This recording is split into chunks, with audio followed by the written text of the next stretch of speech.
আমার সোনার বাংলা চাঁদাবাজের ভাই নাই, আমার সোনার বাংলা চাঁদাবাজের ভাই নাই, আমার সোনার বাংলা ছেড়ে গেছে, কত সময় গেছে,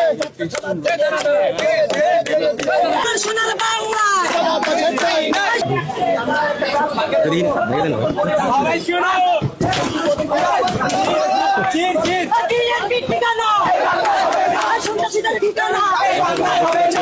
মিরপুরের 3 নম্বর গেটের সামনে বিএনপির সমর্থকদের পোস্টার কিন্তু ছেড়ে ফেলছেন শিক্ষার্থীরা।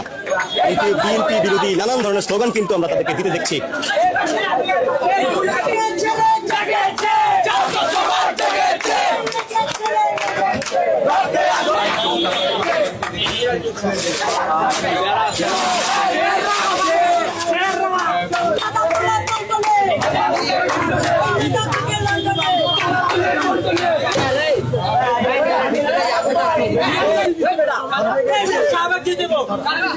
আমার সোনার বাংলা চাঁদাবাজের ভাই না।